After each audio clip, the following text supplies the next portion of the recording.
Just when all seemed normal after celebrating Nepali New Year over a week ago, the country was rattled in the 50 dreadful seconds of April 25 noon. Caught off guard on a weekend holiday, most people who were home ran to safe places wherever they could find one. In hours if not minutes, hordes of people were crowded in open spaces, including army barracks and public parks. With waves rippling from its epicenter at Barpak, Gorkha, a tremor of 7.9 Richter scale had invited itself to Nepal on this unfortunate day.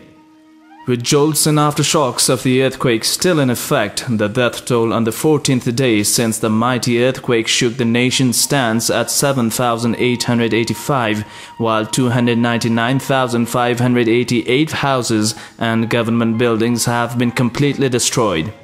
The devastation the country has witnessed is without doubt of enormous scale. Loss of lives and infrastructures has put the country helplessly into a misery. Living standards have been reduced to basic and essentials. As repercussions of the calamity unravel into palpable effect, Nepal will have to redeem itself in a lot of sectors directly or indirectly affected by the catastrophe. Damage to infrastructures of schools and health posts, people's houses, government buildings and business structures will affect people from the very basic level to daily life and activities. There is growing apprehension amongst people of an outbreak of an epidemic, which is understandable in a post-phase of a calamity that has claimed thousands of lives and rendered lifeless huge numbers of livestock. The archaeological sites preserved as World Heritage have been reduced to rubble, including the capital city's landmark Tharahara Tower. Mountaineering expeditions on Mount Everest seem uncertain for resumption. These setbacks will evidently hit hard the tourism sector, that is a major player among the contributors to the country's revenue. The obstructions to progress posed by the massive earthquake are challenges the country needs to cope with and gradually overcome. But despite these numerous setbacks and uncertainties, despite the loss suffered, it is inherent in every Nepali soul to seek a silver lining in every cloud. Lives may have been taken, but hope remains alive.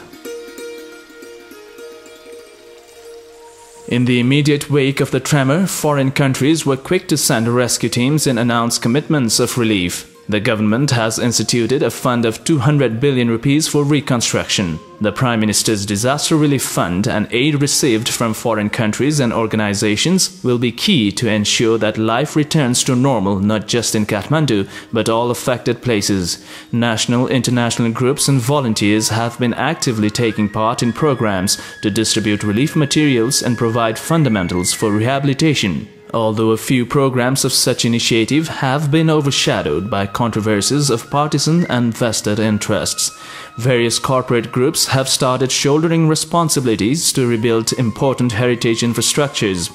All this accounts to proving that Nepal and Nepalis will find resilience and rebuild homes they once lived in.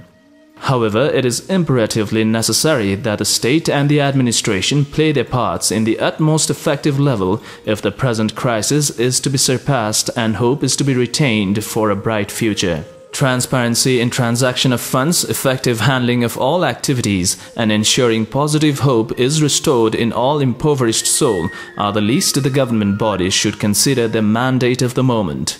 Being prepared in prior situations to national calamities like this in future should be a top priority in the government's programs now on. Each and every citizen needs to be equally responsible, not just for the self but for the community as well.